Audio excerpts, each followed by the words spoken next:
I promise to pay when I grow up. Black girl asks millionaire for milk. His response shocks all. It was a cold December morning in Chicago, and the grocery store was nearly empty, just the hum of fluorescent lights and the soft buzz of the heater battling the frost outside. Raymond Carter, a millionaire real estate mogul known more for his stiff suits than soft hearts, walked through the aisles, half-heartedly tossing items into his cart. Business had been good. Very good. But life? Empty. Divorced, estranged from his son, and more familiar with stock reports than smiles, Raymond wasn't shopping for joy, just habit. As he turned into the dairy aisle, he nearly stumbled over a little girl standing still, her small fingers clenched around a nearly empty coin purse. She looked no older than 7, with pigtails tied neatly and oversized snow boots that flopped when she walked. Her jacket was thin. Her cheeks flushed from the cold. She stood in front of the milk cooler, eyes locked on a single gallon of whole milk. Raymond stepped forward to reach around her when he heard her whisper. "I just need one. I promise to pay when I grow up." He paused. "Excuse me?" he asked, unsure if she was talking to him or herself.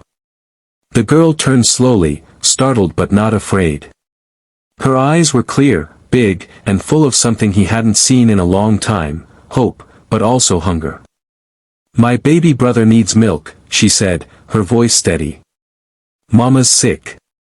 She said we have to wait till Friday to buy groceries, but the baby cries all night." She opened her coin purse to show a few crumpled coins and 2 buttons. "I don't have enough. But I promise to pay when I grow up. I'll work hard. I'll be something." Raymond stared at her, his throat tightening. Something about the way she stood, defiant, proud, not begging, stirred something long buried within him. He remembered another time, decades ago, when he had stood in a store with holes in his shoes, asking for a loaf of bread. A kind shop owner had quietly slipped it into his hands and said, "Just don't forget to pass it on one day." "Where's your mom?" he asked gently. "She's home," the girl replied. "She said not to talk to strangers, but I had to try." Raymond crouched down, looking her in the eyes. "What's your name?" "Amara." "Well, Amara," he said, standing up and taking 2 gallons of milk. "I think I need a helper today. Want to help me shop?" Her eyes lit up like Christmas morning. "Yes, sir."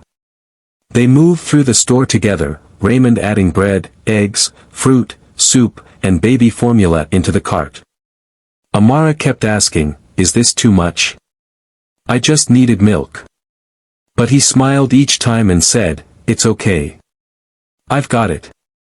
At the checkout, the cashier looked at them curiously. Raymond handed over his card without a word. Amara clutched the milk to her chest like a treasure.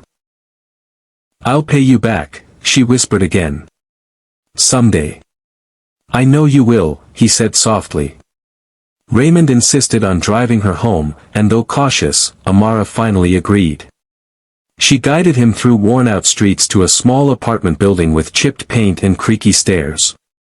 Her mother, pale and exhausted, opened the door in alarm, until she saw the bags of food and her daughter smiling. "I'm sorry," she stammered. She didn't mean to." "She did exactly what she needed to do," Raymond interrupted gently. "You have a brave girl." He left the bags inside, nodded respectfully, and turned to go. "Wait," Amara called, running after him. She reached into her coat and pulled out a folded piece of paper. "This is for you." He opened it in the car. It was a drawing of her, him, and a big house with a garden. At the top, in crooked letters, she had written, "Thank you. I'll be a doctor one day and help kids like my brother. I promise." Raymond didn't cry often. But that day, he did. The next morning, he called his assistant and told her to set up a college fund. In Amara's name. Over the years, he checked in quietly, never seeking attention, never taking credit. Amara never forgot him. She studied hard, kept her promise, and sent letters every year updating him on her progress. She graduated valedictorian, earned scholarships, and eventually became a pediatrician. 15 years later, at a charity gala in New York, Dr. Amara Hughes stood before a packed ballroom. She was radiant in her white coat, standing tall, holding a photo in her hand. "When I was 7, she began, voice trembling, I asked a stranger for milk. I told him I'd pay him back when I grew up. He believed me. He didn't just give me milk. He gave me a future." She held up the photo, Raymond, older now, tears in his eyes in the front row. "That man is here tonight. And today, I start a foundation in his name, to help kids like me, who just need one act of kindness to change everything." The room erupted in applause. And Raymond? For the first time in decades, he felt truly full, not of wealth, but of purpose.